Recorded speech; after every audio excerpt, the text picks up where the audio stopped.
Rich Eisen from the NFL Network joining us. Your favorite Office episode is what, Rich? Oh, gosh. I'm going to go British Office. Oh, you like that better? Yeah, I'm going to go next level on you, Dan. As you know, I don't mean to top you. Yeah. That's The Christmas special for the British Office is as good as maybe any comedy show can get.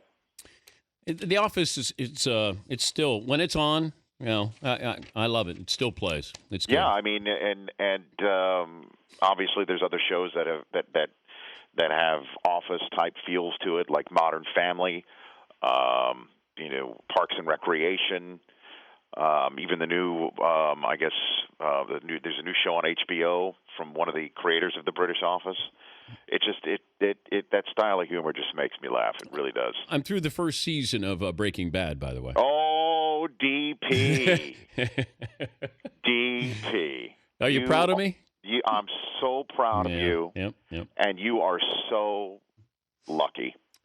I'm jealous. Okay, I will say this: first season of The Wire, first season of Breaking Bad, it would be The Wire, not At the Wire. It'd be a blowout. Well, I mean, it's two different. I know, but everybody said storytelling, and The Wire doesn't have commercial constraints that obviously Breaking Bad had to deal with. But it's to me, Breaking Bad is as good as it really gets, and okay. I'm a huge fan of The Wire. I really am. We were talking about who has had iconic roles like Bryan Cranston has. And we brought up a couple of them, but it's really hard to find guys who have gone from Malcolm in the Middle to Breaking Bad. Yeah, and Bryan Cranston was Tim Watley, the dentist from Seinfeld, who was part of the anti-dentite yada yada episode. So I mean, Cranston has been in some pretty incredible stuff, iconic comedy stuff for Seinfeld, and what he has done. I don't know if you saw this. Anthony Hopkins apparently sent a letter to Cranston's agent saying, "This is the greatest thing I've ever seen, the greatest acting I've ever seen." And it's tough to disagree. I saw on the way out to Tampa yesterday, I saw Vince Gilligan in the airport, the creator of Breaking Bad. And I accosted him. I just went up to him, and I accosted him, and I don't care. What did you say to him? I went total fanboy on him. Oh. I did. I mean, I showed him a picture of me dressed as Eisenberg on the Sunday game day morning spoof we did the day of Breaking Bad's finale, and just sort of bent his ear a little bit and backed off because, I didn't want to be too crazy. But it is that good, Dan. It gets better, too. It really does. Congrats on getting the 5 good seconds into, last Thursday night. I snuck that one in there, too. But the beauty of it was that the analyst looked at you like, what are you talking about? But when you said, you know what, Russell Wilson gives you 5 good seconds after the snap. Well, because Steve was telling about how he creates and he uses his legs, and sometimes it does take 5 seconds for him to make the play, and those are 5 good seconds. Yeah, it was well done. And I think NFL.com even posted it. They're getting in on the act. The Favre story, when you heard about it, did you think it was real? What, that he was asked by the Rams? Yeah. Of course. Yeah. I mean, absolutely I believe it. Why not? Schottenheimer was the offensive coordinator for Favre's season. It makes sort of, you can connect dots here. But isn't it sad about the quarterbacking position that you're going to take a 44-year-old guy off a tractor? 100%. But it's a quarterback-driven league now, and not everybody can operate the position at a high level. I mean, it's gotten to the point where offenses are so complex and are the teams that the side of the ball that's dependent upon winning. We just had this conversation with Warren Sapp in our meeting about an hour ago. Sapp's on the set tonight with us being in Tampa. He said this for 2 years. Defense no longer wins you championships. Defense gives you a chance, and your $100 million quarterback is the one who wins you the championship. And in this day and age, the way that they used to play defense here in Tampa no longer is allowed by the rules. That players are running routes up the middle, as he calls it, an autobahn between the numbers, and run unfettered. And the way that offenses are run now, it's more difficult to operate in the NFL. And So Favre, yeah, you want to try and salvage a season for half a season. See what he can do, get him off the tractor. But we had him on game day morning last Sunday, and he looked and sounded like a done quarterback. Yeah, he's done. Like, I would take Kurt Warner before I would Brett Favre. Well, I wouldn't because I want him on my staff. But did they reach out to Kurt Warner? I don't know. I'll ask him. Yeah, because why not? Kurt Why told wouldn't me. you? Kurt told me earlier this year that he could start for the Jets. He probably could, Yeah. and he would if he wanted to, but he doesn't. So he's finished. He's Rich Eisen from the NFL Network. Tampa against Carolina. Okay, how do you? I know we'll watch football. Yes. And watch the NFL. Yes. How do you sell this? Can you sell it to make it bigger than what it really is? Cam Newton ranks, since he's come into the league, ranks 4th on the rushing touchdown list behind Peterson, Lynch, and Foster.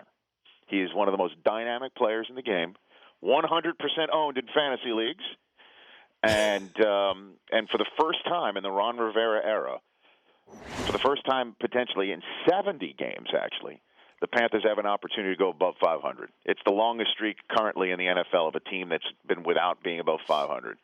And so tonight is since the end of the 2008 season, that's the last time a Panther fan was able to look at the standings and see their team above 500. It's been a very long time.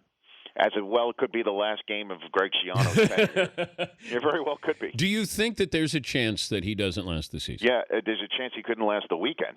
Mike Silver did his usual bang thing. For anybody who was wondering if him going from Yahoo and Sports Illustrated previous to that to the NFL media website and conglomerate that we have going on now, and he wouldn't be the same Mike Silver. Just read the column that he just posted about an hour ago on Greg Schiano and how toxic the atmosphere is in Tampa. Well, literally toxic. Well, yes, in that regard, but that's one of the few things you can't pin on Greg Schiano, even though people might be trying to do that. But just the way that the locker room feels and is run and the way that he runs his operation. There's a fascinating story in there about how they practiced. Remember when they did their scrimmages with New England this preseason. And there's a quote in there from a Bucs player saying that Schiano went up to them and said, whatever Belichick says, you listen. Treat their coaches like they're our coaches. Wow. And they were saying that's exactly what their reaction was, saying it's your way or the highway the entire time. And they watched him be deferential to Belichick that entire week and in many ways lost a lot of players on the spot. Now, that said, that they did play very hard in the first month of the season and lost in snake-bit fashion. In a couple of occasions, obviously the most famous one being the one against the Jets. But with the Freeman scenario and the way that they're just not winning games, and now Doug Martin is out, the way that this is unfolding, Silver lays out at the very end of the column how this could be Schiano's last game. And before I let you go, the NFL announced that Falcons, Jaguars, Raiders are going to host games in London next season. Now we know that Jaguars are going to host the Cowboys. Falcons host the Lions. Raiders host the Dolphins.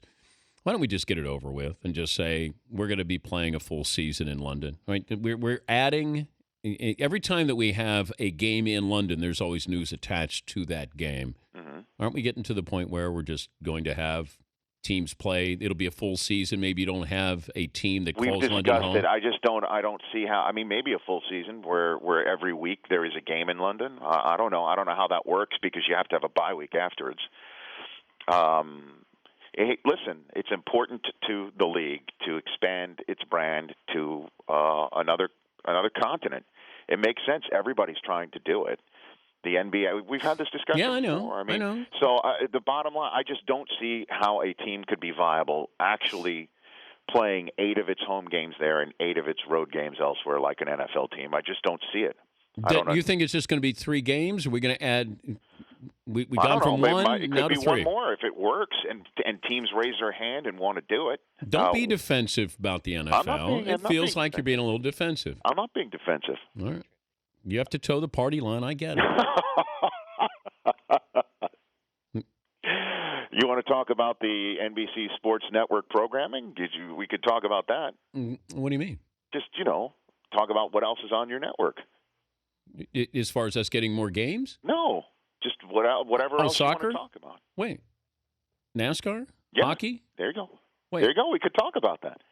Let's do it. Wait, why are you defensive? I'm not being defensive. Are you taking a shot? I'm not taking. It feels a shot. like you're Dan, taking now a you're shot. being defensive. No, I just have to understand if there's a battle going on, battle royale. Dan, I dropped 5 good seconds on my air last week. How could there possibly be a battle going on? And my family wants to go to dinner with your family. I know that. Like, don't ruin it, because if I call them right now and I say dinner's off, that's it. All right? But who would feed your son? Yeah, you're right. Let me ask. So what am I saying tonight? Okay, guys, what is Rich going to drop on the game tonight? You work stat of the day in? How about stat of the day? Stat of the day. Yeah, you should be able to do that. Okay, but do it in an affected voice, like it's stat of the day. Can you do that?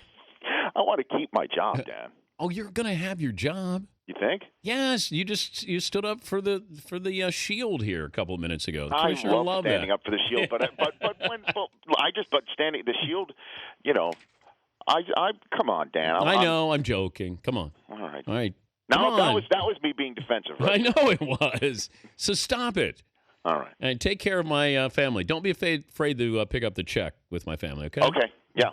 I won't short arm it. I won't alligator. Don't go alligator. I won't do it. All right, buddy. Thank you, Rich. You bet. That's Rich Eisen, NFL Network. You can see him NFL Game Day Morning, the Rich Eisen podcast. You have Ben Roethlisberger, Dennis Miller, babe, and Pat McAfee, the Colts punter. You can go to iTunes or NFL.com/Rich Eisen. Don't /Rich Eisen, but NFL.com/Rich Eisen. The Dan Patrick Show, weekday mornings on Audience.